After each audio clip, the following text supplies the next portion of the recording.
Amados, eu tenho meditado na palavra do Senhor e nos últimos dias eu tenho visto o livro ou a carta de Paulo aos Efésios.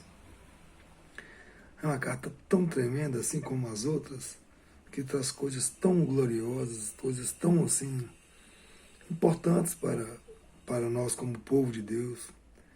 E eu queria compartilhar com os irmãos, fazendo aqui uma reflexão e olhando algumas coisas nessa carta de Paulo aos Efésios. Paulo começa essa carta no capítulo 1, já bendizendo a Deus e o Pai de nosso Senhor Jesus Cristo, que nos tem abençoado com toda sorte de bênção espiritual nas regiões celestiais em Cristo. Ele começa a falar que o Senhor nos escolheu antes da fundação do mundo, nos revelando a sua vontade, aquilo que foi oculto durante todos esses séculos, agora o Senhor revela ao seu povo. E ele começa a dizer que nós temos a redenção pelo seu sangue, a remissão dos pecados, ou seja, somos salvos e perdoados. E começa a falar da riqueza da graça de Deus que ele derramou sobre nós de forma abundante e nos dando sabedoria e prudência para que nós possamos entender a vontade dele, a vontade de Deus. E é maravilhoso.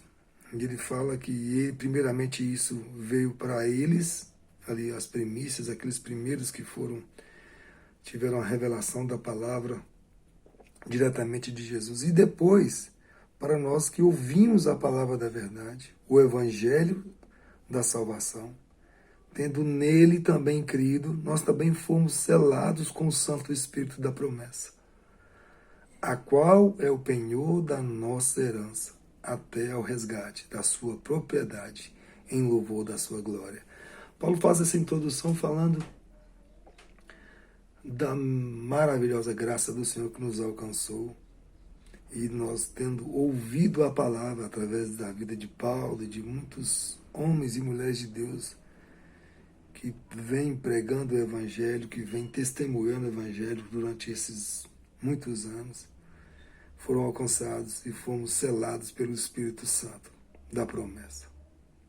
E depois Paulo, no versículo 15 do capítulo 1, ele faz uma oração maravilhosa pelos crentes. E ele pede ao Senhor que o Senhor Jesus Cristo, o Pai da glória, nos conceda o espírito de sabedoria e de revelação no pleno conhecimento dele, iluminados os olhos do vosso coração, para saberdes qual é a esperança do seu chamamento, a qual a riqueza da glória da sua herança nos santos, e qual a suprema grandeza do seu poder para com os que cremos. Ele ora e pede ao Senhor para que o Senhor dê entendimento, nos revele, nos mostre, nos dê esse espírito de sabedoria e revelação do pleno conhecimento dele. Paulo pede e ora ao Senhor para que ele ilumine os olhos do nosso coração, para que nós possamos saber qual é a esperança do nosso chamamento, para que nós fomos chamados. E a carta é maravilhosa, no capítulo 2, Paulo fala que Deus nos deu vida, estando nós mortos nos nossos delitos e pecados, nos quais nós andamos outrora. Eu gosto de ver muito esse início do capítulo 2, que Paulo fala que ele fala no passado, sabe? Nós andamos outrora no pecado, segundo o curso desse mundo, segundo o príncipe da potestade do ar, do Espírito que agora atua nos filhos da desobediência. Nós andávamos nesse Espírito, mas agora que esse Espírito ele atua nos filhos da desobediência, não mais em nós. Nós não andamos mais nisso. Entre os quais também todos nós andamos outrora, segundo as inclinações da nossa carne, fazendo a vontade da carne e dos pensamentos. E éramos, não somos mais, por natureza, filhos da ira, como também os demais. Aí ele vem e fala, mas Deus, sendo rico em misericórdia, por causa do grande amor com que nos amou. E estando nós mortos em nossos delitos, nos deu vida juntamente com Cristo. Pela graça sois salvos. E juntamente com Ele nos ressuscitou e nos fez assentar nos lugares celestiais em Cristo Jesus. Querido, aqui ele está falando de presente. Ele nos fez, nós já estamos assentados. Porque o Senhor é atemporal. Ele estava lá desde o início, onde nós fomos escolhidos antes da fundação do mundo. E já está lá no fim, onde nós assentamos juntamente com Ele. E nos ressuscitou para que nós pudéssemos estar com Ele. Nós já estamos com Ele. Porque Ele era, Ele é e Ele vai e é de novo, porque Ele já está lá no fim. Isso é tremendo. A gente ter a convicção que eu já estou sentado com Ele. Que eu já estou vivendo a eternidade com Ele. Isso é maravilhoso. É maravilhoso. E quando eu avanço mais um pouquinho, depois de falar que nós somos salvos pela graça, não é por obras, ele fala no versículo 8, porque pela graça sois salvos mediante a fé. Isso não vem de vós, é dom de Deus. Não de obras, para que ninguém se glorie. Aí ele vem no versículo 10 e explica isso. Pois somos feitura dele, criados em Cristo Jesus para as boas obras, as quais Deus de antemão preparou para que andássemos nelas. Então ele não nos salvou porque fizemos algo de bom, porque somos alguma coisa. Não, foi pela graça. E ele nos salva pela graça, para que nós andemos em boas obras. Agora, salvos pela graça, pela bondade, pelo amor de Deus, eu começo a viver na prática dessas obras. Eu começo a ser como Ele, porque Ele me transformou. E essa salvação gera em mim um comportamento igual ao dele. E aí, por causa desse grande amor que eu fui salvo, eu começo a viver para glorificar o Senhor e fazer tudo aquilo que Ele faz, sendo imitador dele. É uma coisa maravilhosa, né? No capítulo 3, o Senhor começa a falar dessa grande família. E Ele começa a falar de forma maravilhosa. E Ele fala ainda, lá no versículo 8 em diante. Essa versão aqui é a nova versão transformadora. Ainda que eu seja o menos digno de todo o povo santo, recebi pela graça o privilégio de falar aos gentios sobre os tesouros infindáveis que estão disponíveis a eles em Cristo e de explicar a todos esse segredo que Deus, o Criador de todas as coisas, manteve oculto desde o princípio. Ele começa a falar do plano, esse segredo. Qual é o plano de Deus? E ele se considera digno de que ele mesmo não merecendo, ele foi escolhido para ministrar aos gentios, aos povos que não são judeus como nós, sobre o segredo, sobre o plano de Deus. E ele começa a falar que o plano de Deus era mostrar a todos os governantes e autoridades nos domínios celestiais, por meio da igreja. Esse que é o segredo, por meio da igreja que ele quer mostrar. Por meio da igreja. Então, ele começa a mostrar o seu plano através da igreja, dessa grande família de muitos filhos semelhantes a Jesus. As muitas formas de sabedoria divina. A multiforme sabedoria é demonstrada através da igreja, através das nossas vidas, do nosso testemunho. Esse era o seu propósito eterno. É o propósito eterno de Deus, que ele realizou por meio de Cristo Jesus. Através de Cristo Jesus, ele gera uma grande família de muitos filhos semelhantes a ele. Ele é o primogênito da criação. Ele veio primeiro para demonstrar como deve ser essa família, como modelo a se seguir. Isso é maravilhoso demais. A multiforme sabedoria de Deus se torna conhecida pelo testemunho da igreja.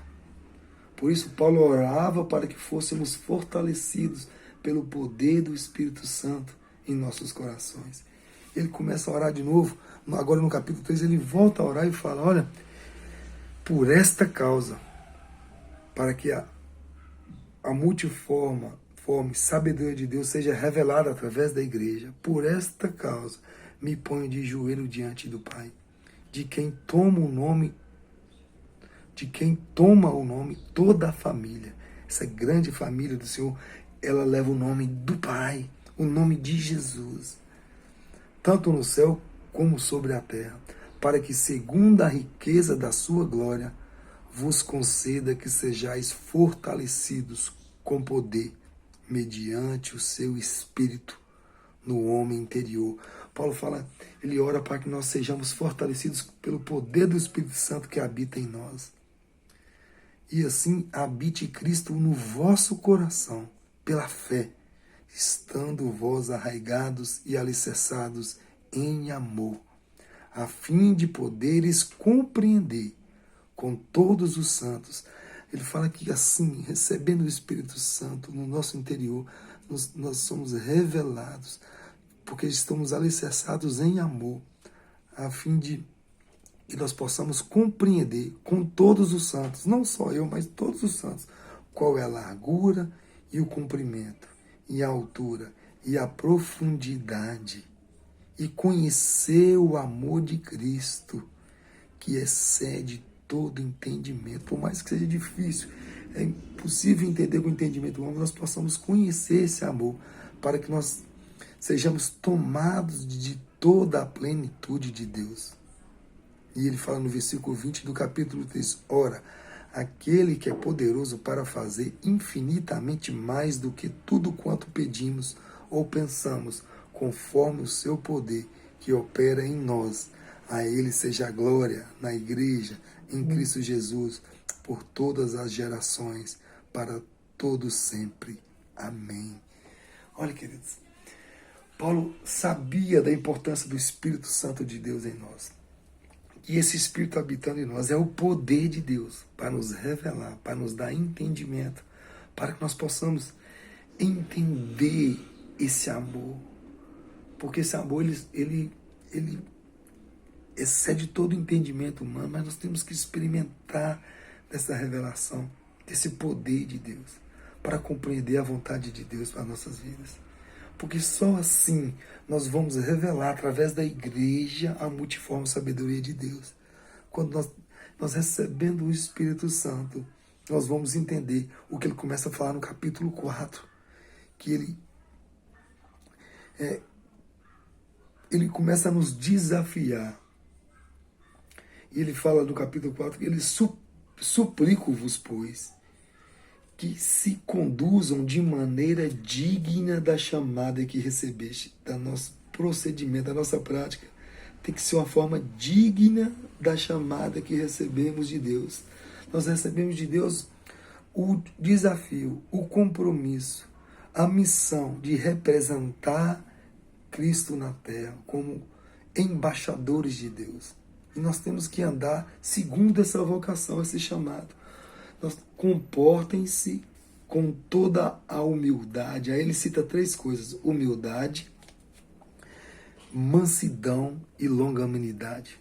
Olha só, que nós temos que andar com humildade, mansidão e longanimidade, frutos do Espírito, suportando-vos uns aos outros em amor. Eu tenho que suportar o meu irmão, eu tenho que caminhar. Eu suporto, ele me suporta. Eu dou suporte, ele me dá suporte.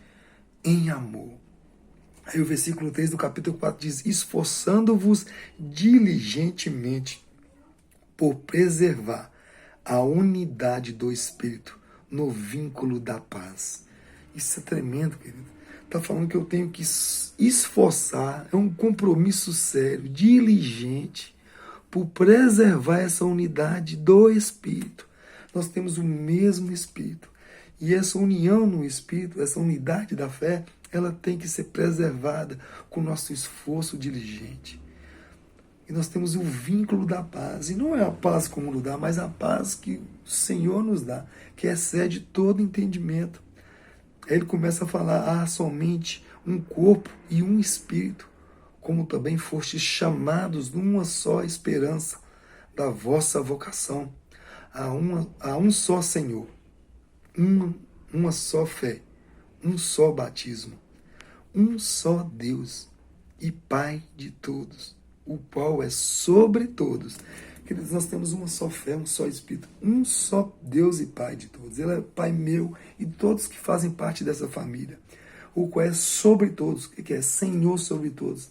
Ele está sobre todos nós. Age por meio de todos, não é só por meio meu, ou por meio só de você, ou só daquele, é por meio de todos que ele age, porque todos fazem parte dessa família e está em todos. Esse mesmo Espírito está em mim, está em todos que fazem parte dessa grande família, age por meio de todos, está sobre todos. Ele está em mim, ele age por mim e ele está sobre mim. Eu me sujeito a esse senhorio. Isso é maravilhoso, é a unidade do Espírito. E a graça foi concedida a cada um de nós, segundo a proporção do dom de Cristo. Então o Senhor concedeu essa graça a cada um de nós, através dos dons, segundo a proporção que Ele nos deu. No versículo 11 do capítulo 4 diz o seguinte: Ele mesmo concedeu uns para apóstolos, outros para profetas, outros para evangelistas e outros para pastores e mestres, com o objetivo, isso é maravilhoso, com o objetivo ao aperfeiçoamento dos santos para o desempenho do seu serviço. Então, ele concedeu esses dons aqui, alguns dons específicos, profeta, apóstolo, evangelista, pastores e mestres, de homens que são capacitados para o aperfeiçoamento dos santos para o desempenho do seu serviço. Então, nós trabalhamos para aperfeiçoar os santos, o povo de Deus, para desempenhar esse papel da igreja do Senhor na terra. Para quê? Para a edificação do corpo de Cristo, para que a igreja do Senhor, essa grande família de muitos filhos, seja edificada, sendo ele a pedra angular, a pedra principal. Somos edificados a partir dessa pedra angular. Cada um no seu papel, cada um desenvolvendo a sua parte, até que todos cheguemos à unidade da fé. Todos, não é só para mim, só para o líder do grupo caseiro, só para o pastor. Não, é para que todos cheguemos. Ele usa o termo de todos, cheguemos a chegar juntos à unidade da fé. E do pleno conhecimento do Filho de Deus, a perfeita varonilidade, à medida da estatura e plenitude de Cristo. Olha aqui, ó, a responsabilidade deles é o aperfeiçoamento dos crentes para fazerem o trabalho de Deus e edificar a igreja. O corpo de Cristo é a igreja, e ele é o cabeça Cristo, até que todos cheguemos à unidade da fé, ao pleno conhecimento do Filho de Deus, atingindo a maturidade completa, conforme o modelo da pessoa de Cristo, até que todos atinjamos a maturidade, a completa maturidade, conforme o modelo da pessoa de Cristo. Ele é o nosso modelo. Lá no Salmo 17, versículo 15, diz o seguinte, que eu me satisfarei ao me deparar com a semelhança de Cristo. Nós só estaremos completamente satisfeitos nessa vida. Nós temos uma insatisfação dentro de nós, porque nós fomos criados à imagem e semelhança de Deus, para sermos como Jesus. E como perdemos essa semelhança, essa imagem, lá no Éden, com o pecado, nós vivemos em busca dessa satisfação, que só será realizada quando nos depararmos com Ele, e encontrarmos o que é perfeito. Assim seremos semelhantes a Ele e nos satisfaremos com essa semelhança. Isso é maravilhoso, né? Olha o versículo 14, agora de Efésios 4. Para quê? Por que isso? Por que precisamos do Espírito Santo? Por que precisamos viver em comunhão com os irmãos, suportando uns aos outros, com longanimidade, com humildade, com mansidão, tendo uns que são apóstolos, outros evangelistas, outros pastores, outros mestres, cada um com o seu dom contribui, completando a debilidade do outro. Para quê? Olha o versículo 14 que diz do capítulo 4.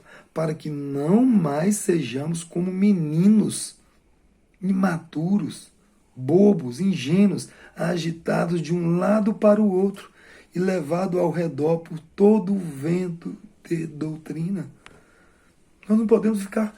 A gente ouve tudo de todos, pregação, palestras de coach, e nós somos levados por todo o vento de doutrina porque não estamos arraigados, alicerçados nessa base sólida que é a palavra de Deus, que é Cristo. Quando vivemos como igreja em comunhão, caminhando uns com os outros, vivendo nesse edifício que é vinculado com amor, com cuidado, quando vivemos assim, não somos agitados e levados por todo o vento de doutrina, pela artimanha dos homens, pela astúcia com que induzem ao erro. Esse texto me faz lembrar lá de 2 Coríntios, capítulo 11, versículo 2 e 3, que fala que Paulo temia e fala com os coríntios que o temor dele é que nós fôssemos enganados como Eva foi enganado lá no Éden, pela serpente. Foram enganados pela astúcia da serpente e se afastaram da simplicidade e da pureza devida a Cristo. Mas, pelo contrário, seguindo a verdade em amor, cresçamos em tudo naquele que é o cabeça, Cristo. Temos que crescer em tudo, em todas as áreas da nossa vida, naquele que é o cabeça, Cristo, de quem todo o corpo, todos nós, o corpo de Cristo, a igreja do Senhor, bem ajustado e consolidado pelo auxílio de toda junta. O corpo ele tem um encaixe perfeito, que é ajustado pelas articulações e pelas juntas, os relacionamentos, segundo a justa cooperação de cada parte. Cada parte coopera com o seu dom, com a sua habilidade, com aquilo que Deus tem te dado. Efetua o seu próprio aumento para a edificação de si mesmo em amor. Isso é lindo demais, querido. Quando eu vejo todo esse contexto aqui de Efésios, eu vou lá em Colossenses, no capítulo 3, fala das mesmas coisas. Fala das mesmas coisas. Você pode ler lá em Colossenses, capítulo 3, que Paulo fala das mesmas coisas. Ele repete, e tudo que se repete na Bíblia é porque ele quer dar ênfase à palavra do Senhor, quer que você observe como servo do Senhor, cheio do Espírito Santo, esses ensinamentos maravilhosos. Depois que Paulo prepara tudo isso, e ele fala da importância do Espírito Santo em nós, que temos o mesmo Espírito, o mesmo Senhor, o mesmo batismo, o mesmo Deus que está sobre todos, que está em todos e age por meio de todos. Ele fala dessa comunhão de nós crescemos como igreja, edificando, cada um fazendo a sua parte. Queridos, nós somos um corpo vinculado e articulado, não somos um saco de membros. Se você pegar a mão, braço, pescoço, perna, dedos e jogar dentro de um saco, todos esses membros, é um saco de membros desarticulado. Mas quando você pega esses membros, encaixa no corpo de forma perfeita, com o auxílio das juntas,